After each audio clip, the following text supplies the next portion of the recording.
Hi there, welcome to this tutorial. In this tutorial we'll be working with a dual customer counter with multiple microbits. So we're going to go from specification through to algorithms and then through to implementation. There is a simpler version of this code which might be useful for younger students and which has only one store entrance and exit. You only need one microbit and it doesn't need to use any of the radio facilities that microbits have. However, this one's much more fun. So let's see what we can do. So here's our problem. I'm only allowed to have, say, 30 customers in my store, but I have several doors going into and out of the store. And I have workers manning those doors to make sure that not too many people come in. But how do those store workers keep each other informed as to how many people are in the shop at any one time? Well, here's my constraints. I've got a number of entrances and exits. As a worker, I need to know what the store limit of customers is so that I can say, okay, well, you can't go in yet because we already have 30 in there. And the only other thing is that when we're working with the microbits in this, they need to be all turned on around the same time, or you can press the reset button on them before you start counting, because they need to be synchronized. And if they all start at the same time, then they'll all have the same numbers. Here's my solution. I'm going to use a number of microbits. To start off with, I'm going to set a variable called counter to 0. I'm also going to set the microbits to the same radio frequency and set them all to full power as well. And then I'm going to just keep repeating the following. So looking at the sensors and seeing what happens if the sensor gets activated. So if the button A sensor is pressed, I'm going to add 1 to the counter. And it's also going to send out a signal to the other microbits. If I press button B, it's going to take 1 away from the counter value, and it's going to also alert the other microbits of my new value. If I shake the microbit, it will show the current customer count, so the value of counter. And it'll do that for 2 seconds and then it'll disappear. That's basically to save battery life. If my microbit detects a message from another microbit, it will adjust the local counter value, so the counter value on my microbit, accordingly. From that solution, here is my algorithm. So on start, I'm going to initialize a variable called counter. I'm going to make it 0. I also need to set up the radio signal. So I'm going to set a common radio channel so that all the microbits are listening on the same channel or the same frequency. And I'm going to set the transmission rate to full because my doors could be a fair way apart. Now when button A gets pressed, I'm going to add 1 to the counter and I'm going to send that number, that counter number, out to all of the other microbits. When I press button B, I'm going to take 1 away from the counter and I'm going to send that number out to all of the other microbits. When I shake my microbit, it'll display the value of counter. It'll wait a couple of seconds and then it'll clear.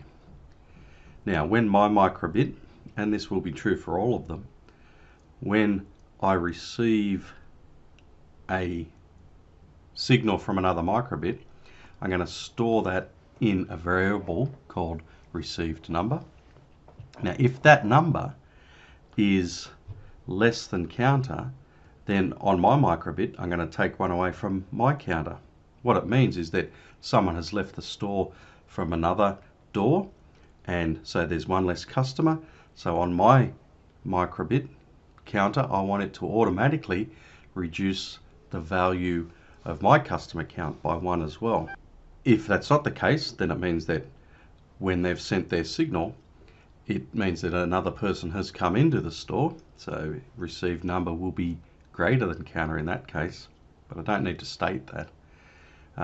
And if it is the case that the received number is greater than my local value of counter, then I'm going to add 1 to my local value of counter.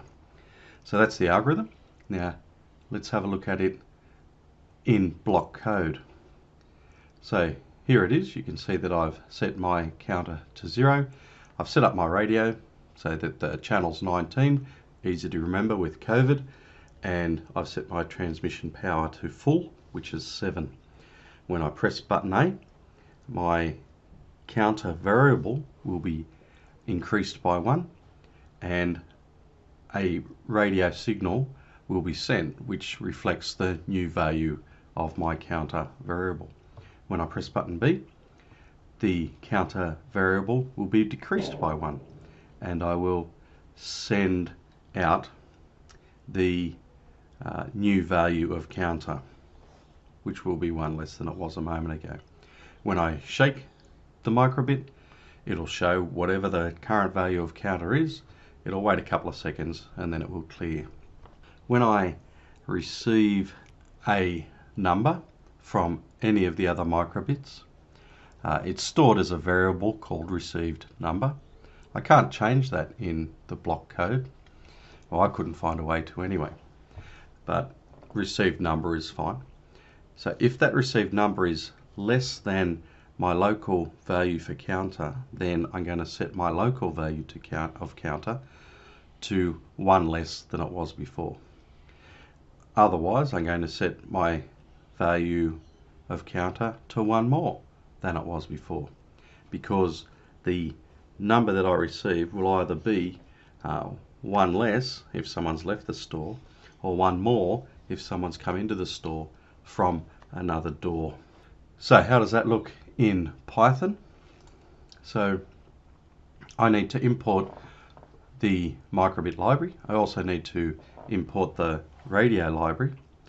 I'm not sure why it isn't included within the microbit library, but it isn't, so I just need to tell the mu editor, I'm using mu editor here, to import that radio library.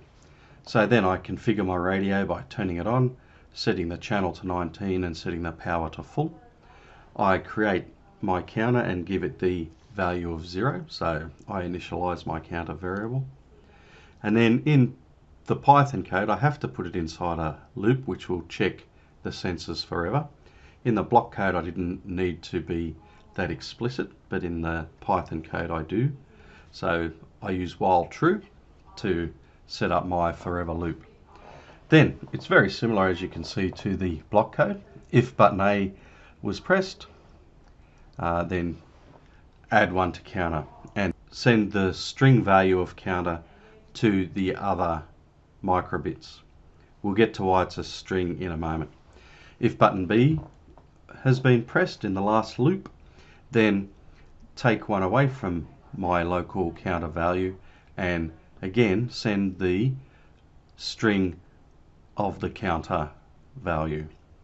If it detects a shake, then show the number.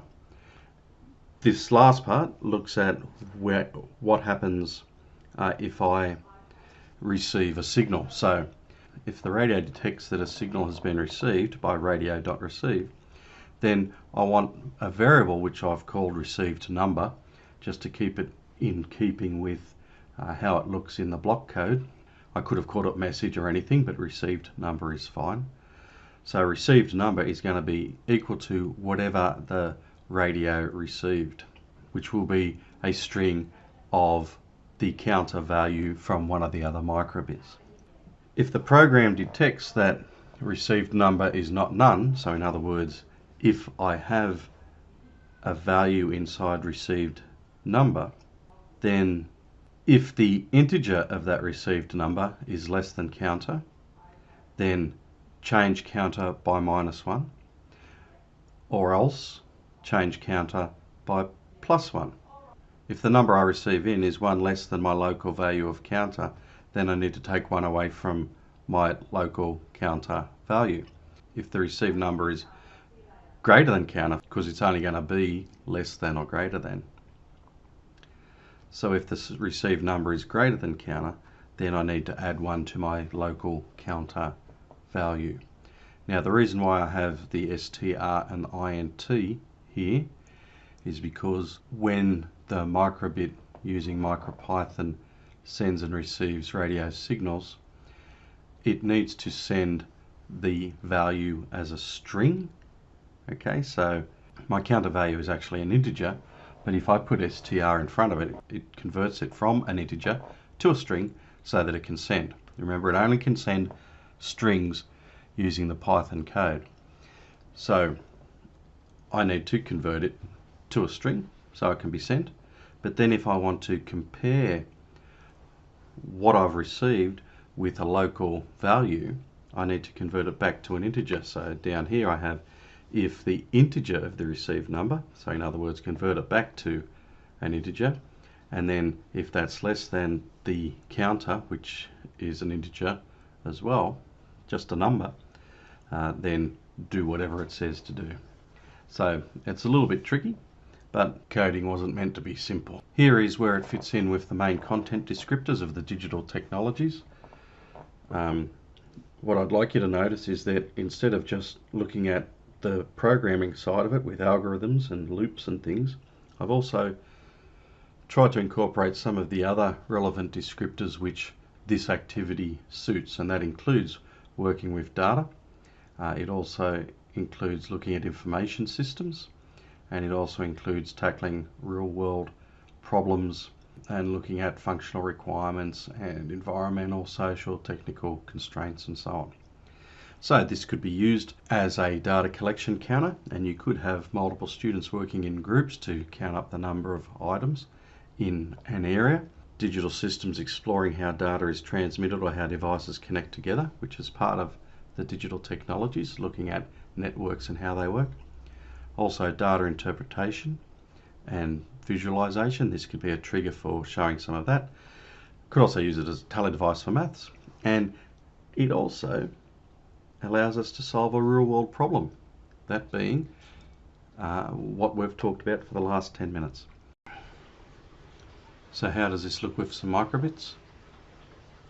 Well, when they start, if I click on shake, they should both be on 0 because we've just started.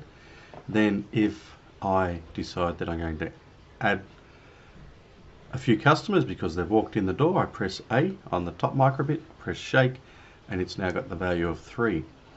If I press shake on the other microbit, which is at the other end of the shop, then it also has 3, just like magic, so it's keeping tabs. Now if 2 walk out of the second door and I press shake on the first microbit, it has the exact same numbers still. The microbits are in sync with each other. No matter how many I add or how many I take away because of customers coming and going, every time I click shake on the microbits, I have the same number showing. So at any time, the workers who need to control how many people can come into and out of the shop have an exact record of how many people are going into and out of the shop. So that's how it works, and that's a pretty cool thing to be able to do. So why don't you go and code it, then go down to your local supermarket, show it to the workers there, and see if they want to use stuff coming from your school. Thanks for watching. Talk to you next time.